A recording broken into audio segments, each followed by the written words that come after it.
Quando eu saio de casa para vir à igreja, existem duas possibilidades. Eu saio de casa e vou até a igreja para assistir um culto, número 1. Ou eu saio de casa e vou à igreja para oferecer um culto, número 2. E aí você pense, qual é o seu objetivo ao sair de casa e vir à igreja? Por que temos que compreender isso muito bem? Primeiro, porque quando eu vou à igreja com o objetivo de assistir a um culto, então o culto tem que agradar a quem? A mim, porque eu vim assistir o culto. Porém, quando eu tenho a consciência de que não vou à igreja assistir um culto, mas vou à igreja para dar um culto, oferecer um culto ao meu Deus, as coisas mudam. Porque agora o culto tem que agradar a quem? A Deus, mesmo que não agrade a mim. Isso é adoração. Fazer o que Deus quer, ainda que eu não queira fazer aquilo, queira fazer outra coisa. Infelizmente, em muitos lugares, Deus não é soberano. Por exemplo, no contexto da música que estamos tratando, há lugares em que não é Deus aquele que é consultado para decidirmos qual música iremos usar na igreja. Por exemplo, em alguns lugares é consultado o gosto pessoal. Se eu gosto, vou usar. Em alguns lugares é consultado o sentimento. Se a música me faz sentir bem, então ela é ótima, certo? Não necessariamente. Lembre-se de uma coisa, no livro História da Redenção você vai ler que quando Eva tomou do fruto e o comeu, ela se sentiu muito bem. Então lembre-se que isso não tem a ver com sentimento, tem a ver com assim diz o Senhor. Cantar louvores, nós vimos ontem? Com inteligência, é o que a palavra de Deus exorta. Em alguns lugares, o critério utilizado para escolher a música é a cultura local. E aí nós vamos tratar sobre isso um pouquinho hoje à tarde. Em outros lugares é tratado ou é escolhido como critério a vontade da congregação. Qual é a música que a congregação gosta? É essa, então vamos usar. Em outros casos também é usado como critério a prática de músicos influentes. Todos somos pecadores, sim ou não? Todos nós. Então, em algum momento, nós vamos falhar. Então, não podemos colocar no ser humano o nosso critério. Temos que buscar os princípios da palavra de Deus. Em alguns lugares, é usado como critério a vontade dos jovens. E em outros lugares, é usado como critério a vontade daqueles que nos visitam de outras denominações religiosas. E em último caso, se é que o incluem, é incluído a vontade de Deus. Em último caso, vamos analisar qual é a vontade de Deus. Esse deve ser o nosso primeiro critério, irmãos. Quais são os princípios que devem nortear as nossas escolhas musicais? Isso é adoração. É impossível oferecer a Deus uma verdadeira adoração, um presente realmente que o agrade, se nós não o conhecemos. E eu pergunto de uma forma simples, como é que nós podemos conhecer a Deus? Por meio do estudo da sua palavra e por meio da oração. Sabe o que significa, traduzindo? Que é impossível oferecer a Deus uma adoração verdadeira. É impossível ser um adorador verdadeiro se eu não tenho uma vida de estudo da Bíblia e de oração. Porque sem mim, disse Cristo, nada podeis fazer. Então quem é que faz de nós verdadeiros adoradores? É Deus. E para que Ele possa fazer isso em nossa vida, nós precisamos passar tempo com Ele para que possamos conhecê-lo. E à medida que o conhecemos, passamos a saber do que Ele gosta.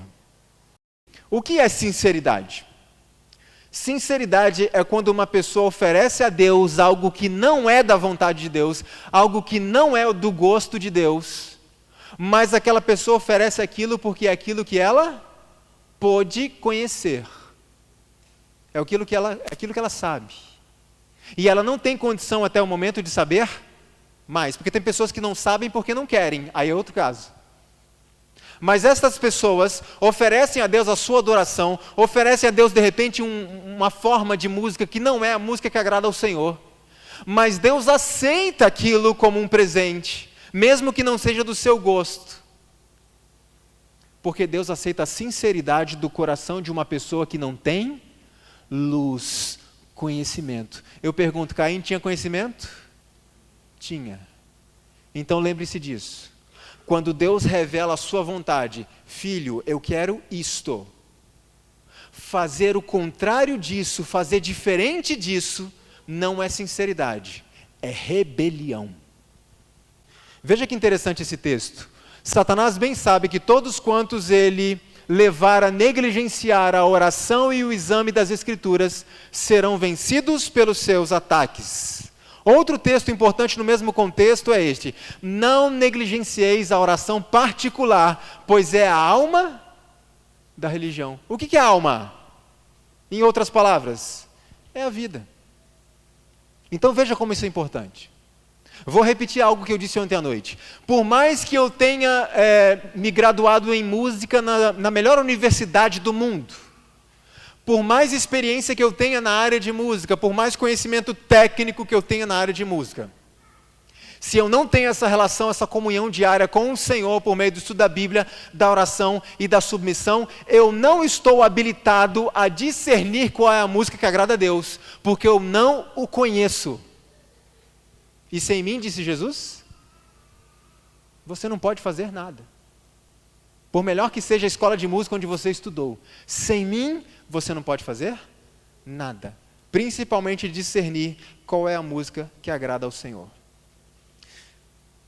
Aqui diz que a oração particular, a comunhão com Deus, é a vida da nossa religião.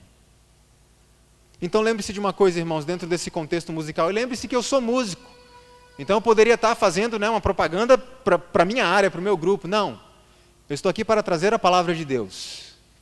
Lembre-se de uma coisa: a vida da igreja, a vida da religião, nunca estará na música. A vida da nossa religião, a força e o poder da nossa vida espiritual está onde? Na comunhão com Deus, no estudo da Bíblia, na oração, diariamente, em nosso lar, em nossa casa. Muitas vezes, quando isso não acontece, a nossa religião perde a vida. A nossa vida espiritual começa a esfriar. Esfriar? Arrefecer? É isso? Começa a esfriar. E nós então começamos a buscar uma série de estratégias para animar o culto. Vamos animar mais esse culto.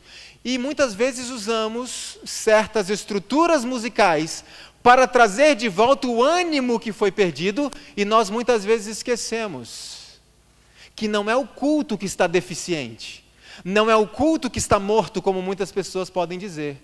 Na verdade, o que está morta é a minha vida espiritual, porque é na minha vida espiritual, é na minha comunhão com Deus que está a vida da religião, que está o ânimo e a alegria de estarmos na casa de Deus e dizermos como salmista: alegrei-me quando me disseram, vamos à casa do Senhor.